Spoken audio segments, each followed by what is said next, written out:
दोस्तों आज हम जानेंगे टेलर के रोल के बारे में कि टेलर बीएफएसआई में क्या होते हैं और उनका काम क्या होता है। नमस्कार दोस्तों, मैं हूं अंकुर गोस्वामी। इसी तरह हम जॉब रोल के वीडियोस लाते रहेंगे ताकि आपको बीएफएसआई इंडस्ट्री को समझने में आसानी हो। आज बात करेंगे टेलर की। सबसे पहले ये शब्द जो है टेलर, ज्यादातर लोग इसको प्रोनाउंस गलत करते हैं। दोस्तों ये टेलर है ना कि टेलर। आप बैंक में दर्जी नहीं हो, आप बैंक में कोई कपड़े नहीं सिलोगे, आप कैशियर हो। कैशियर को टेलर बोलते हैं। कैशियर को टेलर बोलते हैं क्यों? समझते हैं। टेलर का मतलब होता है काउंट करना, रिकॉन करना। रिकॉन मतलब रिकंसिलिएशन करना या टैली करना। तो इन वर्ड से बना है टेलर। अब समझते हैं इनका काम क्या होता है। टेलर का रोल कस्टमर के ट्रांजैक्शंस को अच्छे से प्रोसेस करना होता है। टेलर का काम खास तौर पे कैश हैंडलिंग और कस्टमर सर्विस से रिलेटेड होता है।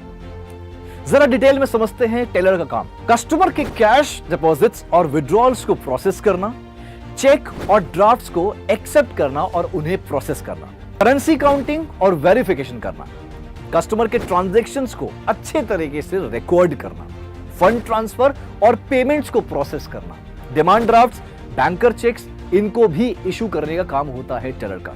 इसके अलावा अगर बीएफएसआई की बात हो रही है तो कस्टमर सर्विस जरूर इसका हिस्सा ही है। मतलब कि आप बीएफएसआई के किसी भी पोजीशन पे हो तो आपको कस्टमर सर्विस और सेल्स और रिलेशनशिप बिल्डिंग करना ही होगा। कस्टमर के क्वेरीज और कंसर्न्स को समझना, कस्टमर्स को अलग अलग बैंकिंग सर्विसेज के बारे में गाइड करना, अकाउंट बैलेंसेस और स्टेटमेंट प्रोवाइड कराना, न्यू अकाउंट्स ओपन करने के प्रोसेस में हेल्प करना, एग्जिस्टिंग अकाउंट में मॉडिफिकेशन और अपडेट्स करना, बैंक्स की जो पॉलिसीज होती है, जो प्रोसीजर्स होते हैं, उसको बहुत अच्छे से स्ट्रिक्टली फॉलो करना। इनका यह भी काम है जो सबसे ज्यादा अहम है, इंपॉर्टेंट है, सस्पिशियस ट्रांजैक्शंस को आइडेंटिफाई करना और रिपोर्ट करना। सस्पिशियस ट्रांजैक्शन मतलब कोई कहीं ऐसा तो नहीं कि 10,000 रुपए सैलरी पाने वाले के अकाउंट में हर वक्त करोड़ और लाखों रुपए के ट्रांजैक्शंस हो रहे हैं। इस तरह के ट्रांजैक्शंस सस्पिशियस ट्रांजैक्शंस में आते हैं। इनका काम है डेली कैश बैलेंसेस को रिकंसाइल करना, कस्टमर आइडेंटिफिकेशन और वेरिफिकेशन मतलब KYC, know your customer process को बेहतरीन तरीके से फॉलो करना। चलिए दोस्तों फिर से इमेजिनेशन की दुनिया में चलते हैं, यानी कि काल्पनिक दुनिया में चलते हैं। अब आप सब जितने भी लोग यहाँ पे इस वीडियो को देख रहे हैं, मुझे सुन रहे हैं, आप सब इमेजिन करिए कि आप एक टेलर हो, एक बैंक के आप टेलर हो और आपके पास एक कस्टमर आता है जिसको 10,000 रुपए डिपॉजिट करना है। सब मेरे साथ इमेजिन करते रहिए। 10,000 रुपए डिपॉजिट करना है और 5,000 रुपए निकालना है, मतलब विड्रॉ करना है। तो स्टेप्स क्या क्या होंगे चलिए समझते हैं। आप टेलर हैं, याद रखिएगा। पहले डिपॉजिट की बात करते हैं। डिपॉजिट कितना करना था? 10,000 रुपए। तो कस्टमर डिपॉजिट स्लिप फिल करेंगे और आपको 10,000 रुपए देंगे कैश। आप एज अ टेलर कैश को काउंट करेंगे और इंश्योर करेंगे कि अमाउंट करेक्ट है। आप कस्टमर का अकाउंट नंबर सिस्टम में अपने कंप्यूटर पे आप एंटर करेंगे और डिपॉजिट अमाउंट को रिकॉर्ड करेंगे।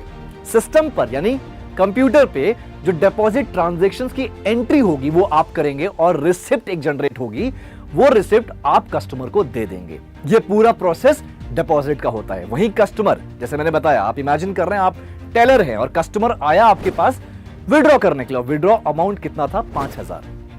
कस्टमर विड्रॉल स्लिप फिल करेंगे और टेलर यानी आपको दे देंगे। आप एज अ टेलर कस्टमर के अकाउंट बैलेंस को चेक करेंगे और इंश्योर करेंगे कि सफिशिएंट फंड्स अवेलेबल है या नहीं। आप अपने सिस्टम में यानी कंप्यूटर में विड्रॉल अमाउंट एंटर करेंगे और कैश को काउंट करके कस्टमर को दे देंगे। जो आपका सिस्टम है यानी कि कंप्यूटर पे जो सॉफ्टवेयर पे आप काम कर रहे हैं, सिस्टम पर विड्रॉल ट्रांजैक्शन एंट्री करेंगे और रिसिप्ट जनरेट होगी। उस रिसिप्ट को आप कस्टमर को हैंड ओवर कर देंगे। दोस्तों इसके अलावा आप सिस्टम एंट्री जो अभी मैंने बताई, जो आप सिस्टम एंट्री करेंगे उसको समझ लेते हैं। क्या होता है टेलर इन ट्रांजैक्शंस के बाद सिस्टम पे क्या एंट्री करते हैं। तो आप अगर टेलर हो तो आपकी एंट्री जो होगी, आपने यूनिक क्रेडेंशियल यूज करके जो आपका यूजर नेम पासवर्ड होता है उसको यूज करके बैंकिंग सॉफ्टवेयर में लॉग इन करेंगे। आप एज अ टेलर डिपॉजिट या विड्रॉल ट्रांजैक्शन टाइप सेलेक्ट करेंगे। डिपॉजिट्स करना है तो डिपॉजिट सेलेक्ट करेंगे। ट्रांजैक्शंस में अगर आपको विड्रॉ करना है तो विड्रॉ वाला ऑप्शन सेलेक्ट करेंगे। टेलर कस्टमर का यानी आप कस्टमर का अकाउंट नंबर और नेसेसरी डिटेल्स एंटर करेंगे, डिपॉजिट या विड्रॉल अमाउंट को अच्छे से एंटर करेंगे, आप डिटेल्स वेरीफाई करेंगे, उसके बाद आप कंफर्म बटन पे प्रेस करेंगे, कंफर्म बटन पे क्लिक करेंगे। ट्रांजैक्शन कंप्लीट होने के बाद दोस्तों सिस्टम रिसिप्ट जनरेट करेगा जो आप कस्टमर को, आप एज अ टेलर कस्टमर को दे देंगे। तो दोस्तों अब बात करते हैं, अगर आपको स्किल्स की मैं बात करूं, टेलर के लिए कौन कौन से स्किल्स की जरूरत पड़ती है, तो वो है पहली स्किल्स प्रॉब्लम सॉल्विंग स्किल्स। हालांकि नॉट ओनली टेलर, आप बैंकर हो तो प्रॉब्लम सॉल्विंग स्किल्स आपको बहुत अच्छे से आना चाहिए, पता होना चाहिए। उसके बाद आता है एनालिटिकल स्किल्स। एनालिटिकल स्किल्स ताकि कॉम्प्लेक्स ट्रांजैक्शंस को अंडरस्टैंड किया जाए, प्रोसेस आप आसानी से कर सके, छोटी से छोटी डिटेल्स को भी नोटिस किया जा सके, जैसे अकाउंट नंबर, अमाउंट और सिग्नेचर्स। दोस्तों आपकी कम्युनिकेशन बहुत ज्यादा अच्छी होनी चाहिए, आपका इंटरपर्सनल स्किल्स, ताकि कस्टमर के साथ आप अच्छे से इंटरैक्ट कर सको।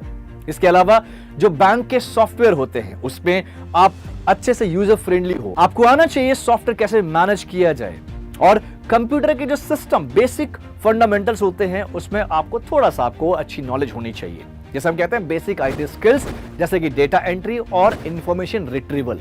ये सब कैसे कोई इंफॉर्मेशन रिट्रीव करे सॉफ्टवेयर का यूज करके, ये आपको पता होना चाहिए। इसके अलावा ट्रांजैक्शंस और डॉक्यूमेंटेशन को प्रॉपरली ऑर्गेनाइज करना, टाइम मैनेजमेंट स्किल्स बहुत इंपॉर्टेंट है ताकि मल्टीपल टास्क को एफिशिएंटली हैंडल किया जा सके।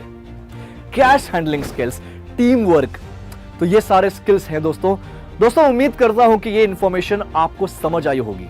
मैं हमेशा कोशिश करता हूं कि आसान भाषा में इजी तरीके से प्रेजेंट करूं। इसी तरह की इंफॉर्मेशन लेने के लिए जुड़े रहिए अड्डा 24/7 से।